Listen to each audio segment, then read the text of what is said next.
Welcome back. It's now time for your lunchtime sports. Cricket is where we begin. The West Indies defeated Scotland by 92 runs in their first official warm-up match ahead of the ICC 50-over World Cup qualifiers in Zimbabwe. Sent to bat, the West Indies were dismissed for 264 in 48.4 overs. Captain Shea Hope top scored with 57 off 53 balls, while Romario Shepherd slammed a rearguard 53 of just 32 balls.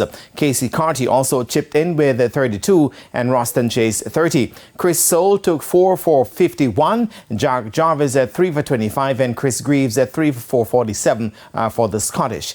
In reply, Scotland were bowled out for 172 in 33.5 overs. Yannick Carrier took 4 for 46 and Chase 3 for 40 for the Windies. Brandon McMullen made 38 for Scotland. The Windies will also face the UAE on Thursday in another warm-up match.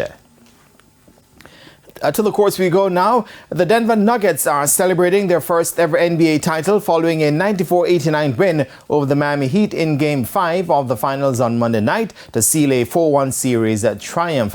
Nikola Jokic led his side to victory with 28 points to end the Nuggets' 47-year wait for the championship trophy. Serbian Jokic was named the finals MVP to add to the 2 overall MVPs he won in 2021 and 2022. Michael Porter Jr. Well, he added 16 points as the Nuggets grounded out the decisive victory in Game 5. Now for Miami, Jimmy Butler scored 21 points and Bam Adebayo 20 points. One local animal rights activist is raising concern about the treatment of geldings and barren mares after their days of competing in local horse racing at Caymanas Park. More often than not, such horses are turned away from Caymanas Park when they have outlived their usefulness to their owners and or trainers. As a result, they become homeless, wondering about suffering from neglect and starvation. Sometimes they even cause accidents and may get hurt or killed. The most recent accident on record caused by a homeless horse happened in St. Anne.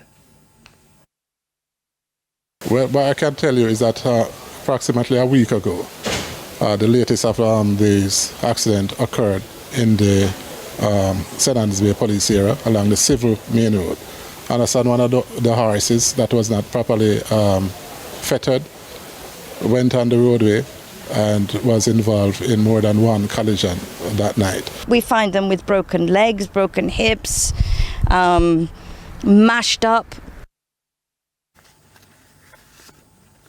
Now, Tammy Brown says some of these horses are found with chips or tags, and once investigated, the research suggests they were once race horses. This animal, it's won millions and millions of dollars, and then it blows a tendons or it hurts something or whatever, and then they go through these like claiming races, and then they end up with people who don't know how to look after them properly. Meanwhile, SSP Powell says he cannot confirm the link between the homeless horses in his parish of St. Anne and Caymanas Park. However, the police say they'll be pursuing investigations. And that is it for your lunchtime sports. And I am Jermaine Brown. Shane, back to you. Thanks, Jermaine. And that's the Midday News. I'm Shane Masters. Join us at 7 for primetime news. On behalf of the news, sports and production teams, have a good afternoon.